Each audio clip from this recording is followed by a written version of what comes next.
Gracias, señora asambleísta. Tiene la palabra la asambleísta Betty Jerez.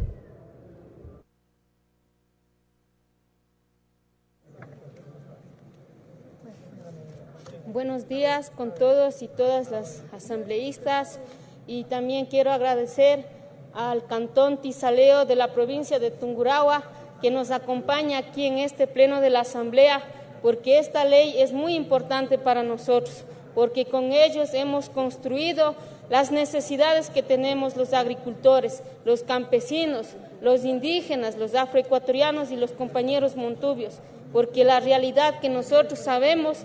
queremos y estamos plasmando en este proyecto de ley, que es muy importante para los sectores rurales, y los compañeros que están aquí presentes bien lo conocen, la realidad que tenemos en el campo, en la agricultura. El proyecto de ley que hoy nos ocupa salda una deuda histórica que tiene el Estado con las comunidades, con las comunas, con los pueblos y nacionalidades indígenas, afroecuatorianos y montubias, con los campesinos, con los agricultores y con toda la ciudadanía, que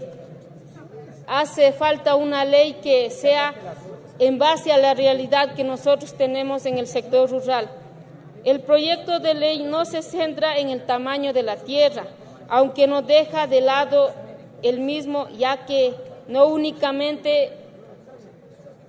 establece el criterio de redistribuir como en épocas anteriores, donde solamente se entregaban pequeños lotes de tierra que posteriormente eran fragmentados, convirtiéndose en pequeños pedazos que, pese a ser fértiles, no garantizaban producciones suficientes para permitir una vida digna a sus propietarios.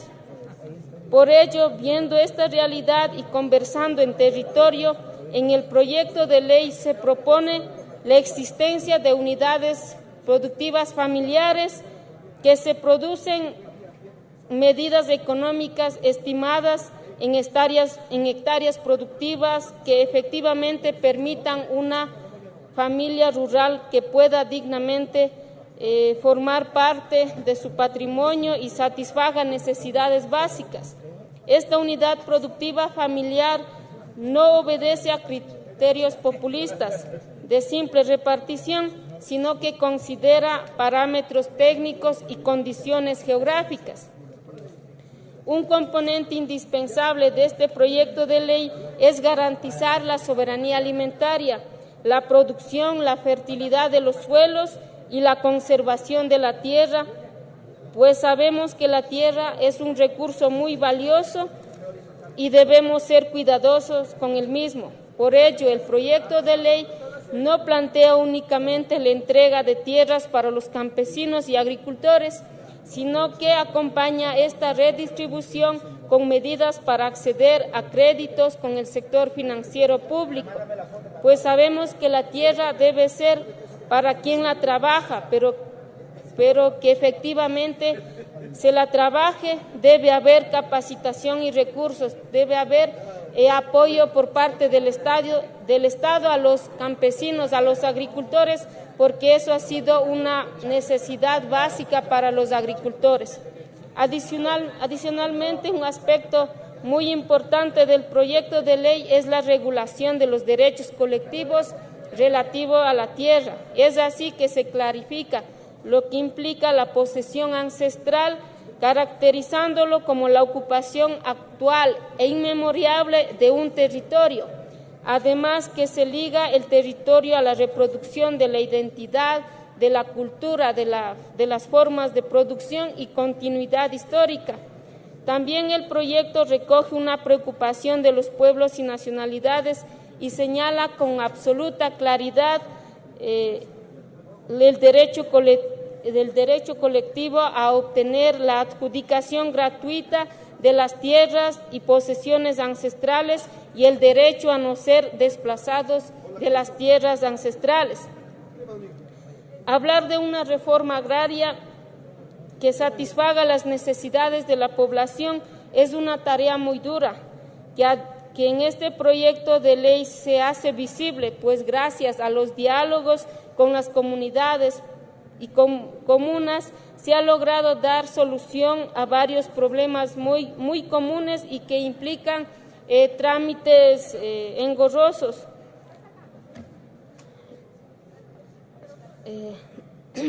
La Ley Orgánica de Tierras Rurales y Territorios Ancestrales no fue una ley hecha desde el escritorio, sino con las comunidades. El proceso de consulta prelegislativa ha permitido entender varios aspectos propios de las zonas rurales y tratar de solucionar en esta ley los principales conflictos que se presentan en territorio.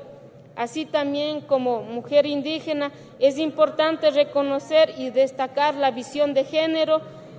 y la prioridad que se otorga a las mujeres y madres de familia que por diversas circunstancias han asumido la manutención de sus hogares para la redistribución de las tierras rurales. Finalmente, acogiendo varios planteamientos ciudadanos, principalmente de las comunidades que se han enfrentado a problemas con los municipios por la entrega de porcentajes destinados a áreas verdes, comunales y vías, se ha añadido una disposición reformatoria al artículo 424 del COTAD, en la que se exceptúa de esta entrega a las tierras rurales que se fraccionen por partición hereditaria, donación o venta, que son la mayoría de fraccionamientos del sector rural. Adicionalmente, el proyecto de ley da solución a las problemáticas que enfrentaban las personas por los errores técnicos de medición,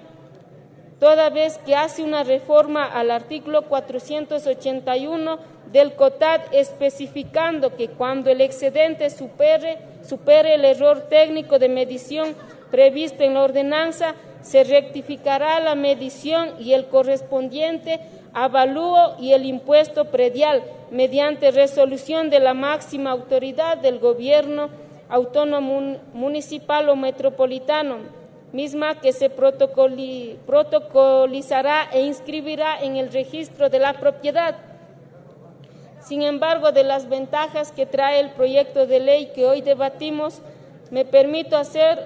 algunas observaciones al proyecto de ley a fin de que sean tomadas en cuenta y se clarifiquen algunos aspectos importantes de los pueblos y nacionalidades. El artículo 6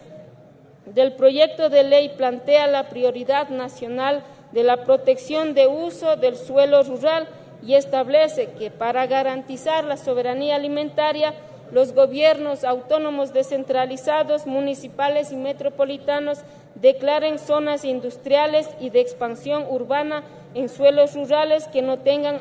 aptitud agrícola, pero para ello deben solicitar autorización a la Autoridad Agraria Nacional, y para complementar esta disposición, el literal J del artículo 32 otorga a la Autoridad Agraria Nacional la competencia de emitir informe previo y vinculante para autorizar la urbanización de suelo con aptitud agropecuaria e infraestructura productiva, o declararlo zona de expansión urbana o de uso industrial. Sin embargo, estas disposiciones se contraponen con las competencias exclusivas que se otorga constitucionalmente a los gobiernos autónomos descentralizados, municipales o metropolitanos sobre el control del uso y ocupación del suelo, por lo que mantener estos textos en los artículos 6 y 32 del proyecto de ley que hoy debatimos puede generar conflictos relativos a la autonomía de los GATS,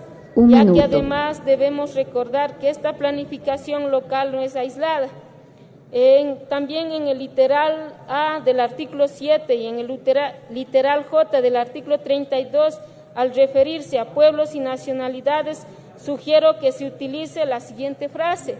comunas, comunidades, pueblos y nacionalidades indígenas, pueblo afroecuatoriano y pueblo montubio, conforme consta en la Carta Fundamental.